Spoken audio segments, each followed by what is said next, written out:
नमस्कार, स्वागत है दोस्तों आपका। आप क्रिटिविजन न्यूज का एक्सप्लेनर देख रहे हैं। आपके साथ मैं हूं शबाब।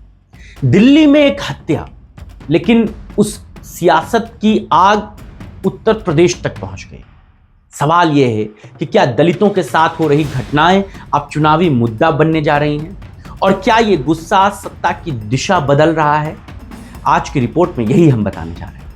दिल्ली के उत्तम नगर की जे कॉलोनी में तरुण खटीक की हत्या ने सिर्फ एक परिवार को नहीं तोड़ा, बल्कि पूरे दलित समाज के भीतर एक आक्रोश की लहर पैदा कर। खटीक महासभा सड़कों पर है, राष्ट्रपति के नाम ज्ञापन सौंपे जा रहे हैं। पीड़ित परिवार इंसाफ के लिए अब तक ठोकरें खा रहा है। 22 हमलावरों में से अब तक कई फरार हैं, और परिवार खुलेआम एनकाउंटर की मांग कर रहा है, प्रेस कॉन्फ्रेंस कर रहा है, नेताओं और मंत्रियों से मिल रहा है।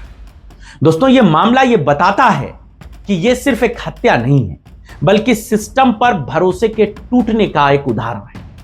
लेकिन इन सब के बीच जब राजनीतिक दलों की भूमिका पर नजर जाती है, तो जो तस्वीर दिखती है वो ये बताती है कि कुछ चुनिंदा नेता हैं जो दलितों के साथ पूरी मजबूती के साथ खड़े नजर आते। नाम रागिनी सोनकर, विधायक समाजवादी पार्टी। रागिनी सोनकर पीड़ित परिवार से मिलने मछली शहर से दिल्ली पहुंच गई। ये सिर्फ एक औपचारिक मुलाकात नहीं थी, बल्कि परिवार के साथ वो खड़ी नजर आई, हर संभव मदद का भरोसा दिलाया, अखिलेश यादव से उस परिवार की बात कराई, और साफ शब्दों में वो कहती हैं कि अखिलेश यादव और समाजवादी पार्टी दलितों के साथ खड़ी। और यहीं से सियासत का असली खेल शुरू होता है। दिल्ली में हुई ये मुलाकात भले ही भौगोलिक रूप से उत्तर प्रदेश के बाहर हो, लेकिन इसके राजनीतिक मायने सीधे यूपी की जमीन पर भी असर डालते। 2027 के चुनावों से पहले दलित वोट बैंक को साधने की कोशिशें कितनी तेज हैं, यह आपसे छुपा नहीं। रागिनी सोनकर की यह पहल उसी रणनीति का एक बड़ा हिस्सा है। बीजेपी इस पूरे मामले में कहां खड़ी, यह बात सोचिएगा जरा। जिस रामराज्य का दावा वो करती है, उसी शासन पर अब सवाल उठ रहे हैं। दलितों के साथ हो रही घटनाएं लगातार सामने आ रही हैं। कहीं जमीनी विवाद में हत्या हो रही है, कहीं सामाजिक उत्पीड़न हो रहा है, कभी न्याय के लिए लंबा इंतजार करना पड़ रहा है।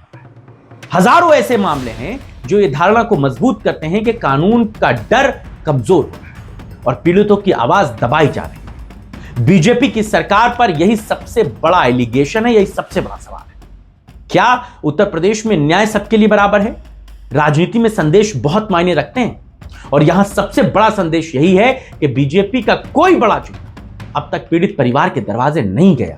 ना कोई संवेदना दी गई, ना कोई आश्वासन हुआ, और यही खाली जगह विपक्ष भरने में चूक गया। लेकिन कहानी यही खत्म नहीं होती। दलितों की सबसे बड़ी हितैषी होने का दावा करने वाली बहन जी और उनकी पार्टी बहुजन समाज पार्टी भी इस मामले में खामोश है। ना कोई बड़ा नेता मौके पर पहुंचा, ना कोई ठोस पहल दिखी। यहां तक कि 2 दिन पहले आकाश आनंद दिल्ली के करीब थे, लेकिन वो पीड़ित परिवार से मिलने नहीं पहुंचे। ऐसे में सवाल बसपा पर भी खड़े हो रहे हैं कि क्या सिर्फ दलित राजनीति सिर्फ बयानों तक ही सीमित है? और यही बहुत बड़ी वजह है कि दलित समाज के भीतर एक नई सोच पैदा हो रही है, जन्म ले रही है। जो समाज कभी खामोश था, अब सवाल पूछ रहा है। जो सिर्फ वोट देता था, अब हिस्सा मांग रहा है। यही बदलाव 2027 की राजनीति को पूरी तरह बदल देगा। सियासी गलियारों में यह चर्चा तेज है कि अगर यही हालात रहे तो दलित वोट बैंक का बड़ा हिस्सा बीजेपी से टूटकर दूर चला जाएगा। और 24 के चुनाव में यह दिखा भी है। अगर विपक्ष इस गुस्से को सही दिशा दे गया, तो यह जान लीजिए कि 27 से पहले बड़ा चुनावी समीकरण बदल जाएगा। दिल्ली में यह जो मुलाकात हुई, वो उत्तर प्रदेश की सियासत का रुख तय कर रही है। अगर दलित समाज एकजुट हो गया, तो आने वाले चुनाव में सिर्फ सत्ता का नहीं, बल्कि सामाजिक ताकत के बदलाव का चुनाव होगा। रागिनी सोनकर अखिलेश यादव के एक इशारे पर तरुण के परिवार से मिलती हैं, उन्हें सांत्वना देती हैं, ढांढस बंधाती हैं। अखिलेश यादव भी ये बात जानते हैं कि दिल्ली में तरुण खटीक की हत्या सिर्फ एक हत्या का मामला नहीं है।